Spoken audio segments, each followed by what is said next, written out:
네, 조금 전 오후 2시 정각부터 전국적으로 일반 국민까지 모두 참여하는 공습 대비 민방위 훈련이 시작됐습니다. 공습 경보 발령과 경계 경보 발령, 경보 해제 순으로 20분까지 진행될 예정인데요. 이번 민방위 훈련과 관련된 내용들을 이송규 한국안전전문가협회장과 함께 짚어보도록 하겠습니다. 어서 오십시오. 네, 안녕하세요. 예, 조금 전 오후 2시 정각부터 시작이 됐습니다. 네. 무려 6년 만에 다시 네. 실시가 되는 거잖아요. 네. 배경부터 좀 짚어주실까요? 그렇습니다. 지금 우리가 민방위 훈련이 6년 만이거든요. 네. 그러나 지금 이번에 오늘 하고 있는 것은 민방위 훈련이 있고요. 게다가 지금 을지 연습이 있습니다. 또 추가적으로 하나는 한미 합동 네. 군사 연습이 있거든요. 그래서 네. 지금 을지 연습하고 한미 군사 연습은 4년 만에 지금 하고 있고 이 세 개가 통틀어서 아주 궁극적으로 아주 세밀하게 하는 것은 아마 이번이 처음이 될 것입니다.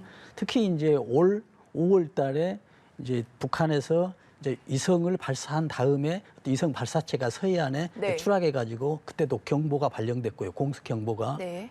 그다음에 작년도에도 울릉도에서 어떤 그 미위성 발사체가 어떤 잔해물이 떨어져가지고 그때도 있었습니다. 예. 그리고 또 추가적으로 보면은 우리가 그 재난 있지 않습니까? 사회 재난, 어떤 비가 와서 뭐 홍수나 이런 대비들, 작년에는 압사 이런 상황이 있었기 때문에 네. 우리가 이번 기회를 통해서 어떤 재난에 대비하는 그런 좋은 기회가 될 수 있는 상황이 되고 있습니다. 네, 지금 현장 상황 보여드리고 있는데요. 전 국민이 참여 대상입니다. 보시는 것처럼 지금 왼쪽 화면이 광화문역이고 서울역 지금 현장 오른쪽에 보실 수가 있는데 지금 라이브로 진행되는 상황 저희가 보여드리고 있습니다. 이번에 전 국민이 참여 대상입니다. 이번 네. 훈련에서 근데 특별히 제외된 곳이 있다면서요? 네, 지금 긴급 호우가 발생되는 그 57개 지역에 대해서는 제외가 됐거든요. 예. 지금 한참 복구가 되기 때문에 이 지역은 제외가 됐고 또 이제 제외가 되는 것은 우리가 고속도로에 차량 준행하는 차량들이 있어요.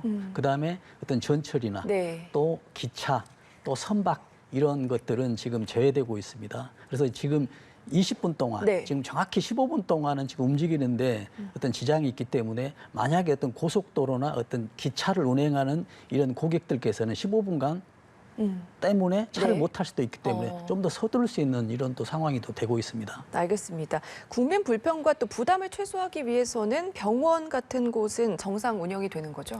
그렇습니다. 병원도 추가적으로 지금 정상적으로 운영이 되고 있습니다. 네, 알겠습니다. 민방위 훈련 5천 구체적으로 어떤 순서와 또 방법으로 20분 동안 진행이 되는지 네. 짚어주실까요? 지금 이제 우리가 그 재난에 대해서 지금 민방위 훈련에서 네. 지금 재난 민방위 그 경보가 울리거든요. 이 경보가 울렸을 때는 지금 민방공 또 경보로 또 분류됩니다. 네. 민방공 경보는 지금 적이나 전시 상황, 전시에 준하는 상황에서 경보를 울리거든요. 첫째 2시부터는 이제 공습 경보가 울리거든요. 네. 공습 경보가 울리면 이제 모든 사람이 적 상황과 대치하는 상황이기 때문에 아주 위험한 상황이기 때문에 대피를 해야 됩니다. 특히 이제 57개 지역에 대해서는 이제 통제가 이루어지고요. 예. 그 이후에 어떤 도로 같은 데서는 운행은 되지만 또 활동하는 사람들에 대해서는 대피를 해야 되는 그런 상황이거든요. 네. 그래서 굉장히 이제 중요한 상황에 절차적으로 이제 준비를 하고요. 그 다음에 15분이 지나면은 네. 경계 경보가 울립니다. 이미 공습 상황이 지나고 15분 동안은 아무도 움직이지 않고요. 그러면 차량에 준비해뒀던 사람들은 네. 이제 차량에서 이제 경계를 하면서 운행을 해도 됩니다. 그러나 이제 마지막 또 5분 뒤에는 이제 2시 20분이 되겠죠. 네. 이제 경보 해제가 되거든요. 그때는 일상으로 돌아가는 시간입니다. 네. 그래서 정리하자 보면은 정시에 공습 경보가 울리고 또 15분 뒤에 경계 경보가 울리고 네. 또 5분 뒤에 20분에는 경보 해제가 아. 발송이 돼서 이제 원위치로 이제 복귀되는 그런 상황이 되죠. 알겠습니다. 이미 훈련이 시작이 됐는데 어디가 또 민방위 대피 장소인지 모르는 분들도 계실 것 같거든요. 네. 가까운 대피소는 어떻게 좀 확인을 하면 좋을까요? 그렇습니다. 지금 우리가 가까운 대피소가 우리가 17,000개 정도가 전국에서 지정을 했거든요. 네. 그래서 이제 우리가 인터넷이나 이런 것으로 확인할 수가 있습니다.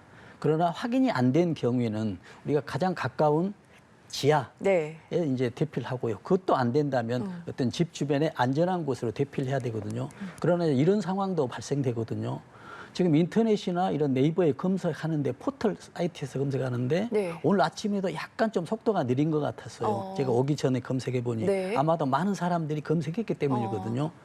그런데 정말 긴급한 상황에서 현실 상황이 됐을 때는 네이버나 이런 것들이 마비가 될 수가 있어요. 포털 사이트가. 네. 그래서 일본 같은 경우는 어떻게 하냐 보니 좀 벤치마킹할 필요가 있겠더라고요. 일본에는 큰 대지진이 일어나잖아요. 네. 그러면 NH 방송에서 모든 사람들이 이제 접속을 해옵니다. 그러면 이제 트래픽이 굉장히 많아지잖아요.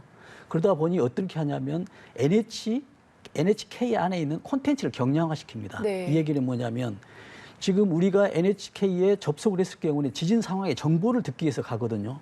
그런데 그런 정보 외에는 모든 것들이 일시간, 이머전시 상황에서는 잠시 다운되거든요. 네. 보이지 않게 됩니다. 그래서 동영상이나 이런 뭐 연속곡 드라마 이런 것들은 영상 제공이, 정보 제공이 되지 않고 중요한 제공들만 하고 있어요. 네. 그러다 보니 트래픽이 굉장히 넓어져서 좋은 상황이 되고 있습니다. 그래서 우리나라도 보면은 지금 네이버나 이런 포털 사이트에서 이머전시 상황에서는 어떤 안에 있는 콘텐츠를 경량화시켜서 네. 어떤 트래픽이 오버되지 않도록 하는 게 굉장히 중요한데 경량화시킬 경우에 트래픽이 100배 이상의 효과가 있다고 합니다. 그래서 이것도 벤치마킹할 필요가 있다라는 말씀을 드립니다. 알겠습니다. 만약에 또 자택이 아닌 다중 이용 시설에 있는 경우는 어디로 좀 대피를 하면 좋을까요? 지금 어떻게 다중 이용 시설, 뭐 백화점, 네. 이마트, 어떤 다중 이용하는 사람들 있지 않습니까? 도서관이나 이런 데서 종합적으로 관리인들이 통제를 하고 있어요. 네. 또 마이크나 이런 그 방송에서도 하고 있기 때문에 통제에 따르는 것이 가장 중요하고요. 그래서 우리가 이제 또 긴박적으로 상황했을 때 어떤 관리 요원들이 안내하는 이런 것에 따라주면 좋은 요건이 된다고라고 말씀드리겠습니다. 알겠습니다. 지금 현재 전국 도로 곳곳에서 차량 이동 통제도 이루어지고 있는 상황이잖아요. 네. 어떻게 통제가 되고 있는지 짚어주실까요? 지금 전국에 이제 비상 차로를 그 전국에서 지정을 했습니다. 네. 이번 훈련을 위해서 여기에 있는 차량에 대해서는 통제를 하거든요. 예. 그래서 통제되어 있는 차량은 자율적으로 운행을 할 수 있습니다. 통제된 차량에 대해서는 각 길로 차를 정차를 하고 또 차 안에서 라디오를 듣고 그 이제 또 경보가 발령이 되면 그때는 경계를 한 다음에 네. 이제 차를 운행해도 그런 상황이거든요. 지금 차량 이동 통제 훈련 구간 전국 216곳이고요. 현장 모습 지금 함께 보여드리고 있습니다. 현재 전국 도로에서 민방위 훈련과 연계를 해서 소방차 길 터주기 훈련도 함께 실시 중인데요. 소방차 길 터주기 훈련, 이건 어떤 방식으로 진행이 되는 거죠? 그렇습니다. 굉장히 중요한 상황이거든요. 네. 우리가 이번 훈련만이 아니더라도 어떤 비상시에 응급 환자를 위해서 어떤 그 긴급 차량이 이송되고 하지 않습니까? 네. 그래서 이제 길터주기를 하는데요. 지금 우리가 이런 경우가 있습니다. 차량을 오면은 비상 차량이 오면은 네. 길을 터줘야 되는데 1차선, 2차선, 3차선 이런 규정들이 좀 달라요. 그래서 네. 상황이 좀 앞 차선과 앞에 있는 차량과 뒤에 차량이 혼선이 있으면 조금 안 되거든요. 그래서 네. 좀 구체적으로 말씀드리면 1차선 같은 경우에는 내가 운전하는 차량이 각 길로 차를 움직입니다. 그러면은 저 비상 차량이 이제 1차선으로 이제 가게 되는 것이죠. 네. 2차선의 경우에는 제가 2차선으로 갑니다. 편도 2차선일 경우에 1차선이 이제 응급 차량이나 이제 비상 차량들이 이제 가게 되는 것이죠. 근데 만약에 이제 3차선 이상인 경우에는 어느 차량을 비워주냐면 1차선을 비워주는 게 아니라 2차선을 비워주거든요. 네. 3차선 이상인 경우에는 내가 1차선으로 가도 되고 3차선으로 가도 됩니다. 2차선에서 이제 응급 차량이나 비상 차량이 가게 되거든요. 네. 그래서 이런 질서 있는 게 돼야 되고요. 특히 이제 고속도로 같은 경우는 이제 내 차선을 가게 되는데 비상 차량이나 응급 차량이 어디를 가냐면 갓길로 가거든요. 그래서 갓길에 이제 차를 정차했을 경우에는 위험도 하지만 이런 상황에서는 아주 안 좋은 상황이 됩니다. 또 한 가지는 이제 우리가 일방 통행로 같은 게 있잖아요. 예. 1차선 같은 경우에 이럴 때는 우측에 차를 잠시 정차를 하고 이제 비상 차량을 보내주고요. 이제 또 중요한 거는 우리가 횡단보도 있죠. 이 횡단보도 네. 같은 경우에는 파란불인데도 불구하고 응급 차량이 지나가게 되거든요. 그러나 이제 횡단보도 하는 사람들이 차의 그 차량의 그 횡단보도의 불빛만 보고 가는 게 아니라 비상시에는 어떤 그 응급 차량이나 어떤 그 위급 차량들이, 긴급 차량들이 지나갈 수 있다는 것을 꼭 확인하고 예. 정지한 다음에 이렇게 횡단을 하는 것이 굉장히 중요한 요인이라고 생각합니다. 알겠습니다. 지금 인천, 강원, 경기의 접경 지역에서는 기본 훈련뿐만 아니라 추가로 실제와 같은 훈련이 진행이 되고 있다고 네. 하는데 이건 어떤 훈련이죠? 네, 지금 접경 지역에서는 굉장히 위험한 지역이죠. 네. 격경 지역하고 또 서해안 지역, 또 경기도, 뭐 강원도, 뭐 울릉도 이런 데는 아주 위험한 지역이기 때문에 실제 상황에서 화생강 경보나 또 이런 대피 훈련 여러 가지를 하고 있습니다. 특히 네. 이제 섬에 있는 그 서해 5도 같은 경우는 섬에 있는 사람들이 출도하는 저기 섬에서 육지로 어떤 탈출하는 이런 훈련도 하고요. 영종도에 같은 경우에는 어떤 비상시에 이송 환자 있지 않습니까? 이런 훈련들로 하기 위해서 굉장히 이번에 훈련은 아주 구체적으로 하고 네. 있기 때문에 우리 국민들은 어떤 상황이 날지 모르니 이번 훈련에 적극 참여하는 이런 자세가 꼭 필요할 거라고 생각합니다. 알겠습니다. 이번 민방위 경보 발령은 지난 5월 백령도 지역 경보 발령 이후에 새롭게 규정이 된 규정이 네. 반영이 됐습니다. 네. 이전과 달라진 점은 어떤 게 있습니까? 그렇습니다. 지금 앞에서도 지금 뭐 이야기가 됐습니다만은 네. 지금 공습 경보가 3분이었는데 어떤 국민들의 어떤 불편이나 여러 가지 어떤 분석에 의해서 1분간만 지금 발표를 방송을 하거든요. 또한 그 전에는 어떤 문자로만 돼 있었는데 네. 이번에는 지금 음성으로 나가고 있습니다. 그리고 특히 이제 문자 종류가 발송을 할 때 우리가 위급, 긴급, 네. 뭐 안전 안내 문자 있는데 위급 문자거든요. 공습 경보는. 네. 그래서 긴급 재난 문자 같은 경우는 지진이나 이럴 때 어떤 사회 재난이나 어떤 뭐 천재지변 이런 상황에서 발생하는데 이런 위급 문자 같은 경우는 사이렌이나 이런 것을 휴대폰 조작으로도 제거할 수 없기 때문에 네. 어떤 그 안내를 하고 있습니다. 알겠습니다. 그리고 이제 경보가 해제가 되면은 그 전에는 문자로만 오기 때문에 네. 20분, 15분, 20분 때는 어떤 문자가 오기 때문에 그 문자를 받은 즉시 어떤 정상으로 회귀해도 문제가 예. 없을 것 같습니다.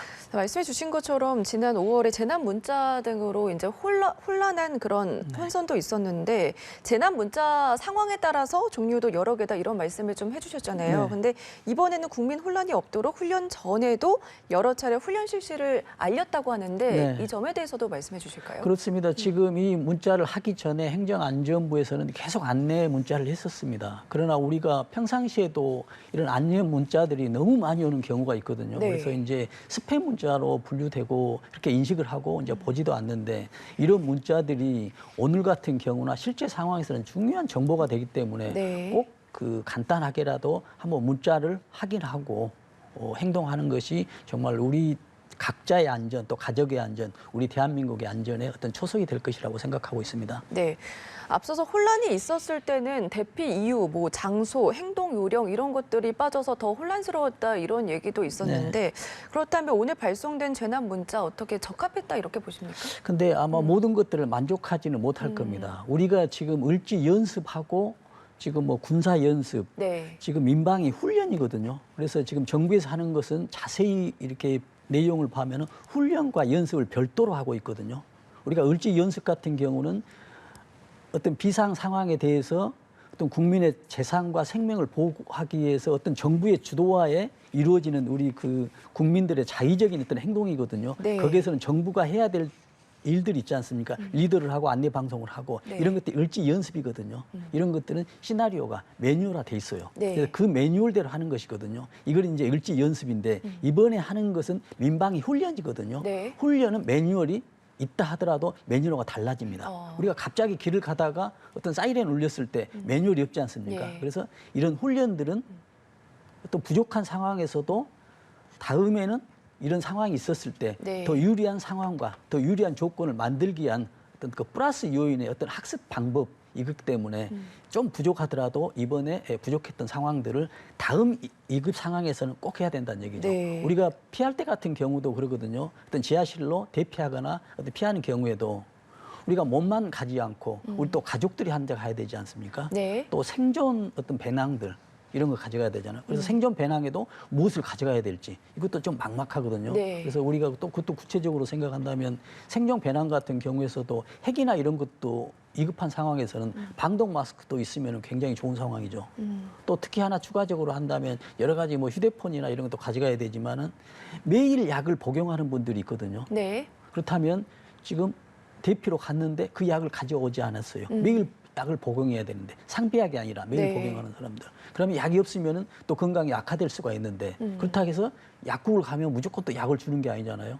또 의사의 어떤 처방이 있어야 되는데 그러면 병원을 또 의원을 가야 되는데 네. 가면은 또 시간이 걸릴 뿐더러 만약에 의원이 또 어떤 영업을 하지 않는 진료를 하지 않는 경우에는 시간이 뭐 하루가 지체돼 가지고 그 사람의 어떤 병이 더 악화될 수 있는 상황이기 때문에 네. 내가 매일 복용하는 약은 꼭 어떤 생존 배낭이 아니더라도 꼭 가지고 대피하는 것들, 또 어린이나 노약자들도 함께하는 것들이 굉장히 중요한 요인이죠. 알겠습니다. 지금 재난 상황을 알리는 것도 훈련이 필요하다 이런 말씀을 해주셨는데 저희가 지금 19분 8초 이렇게 지나고 있기 때문에 민방위 훈련이 거의 이제 끝이 날 것으로 보입니다.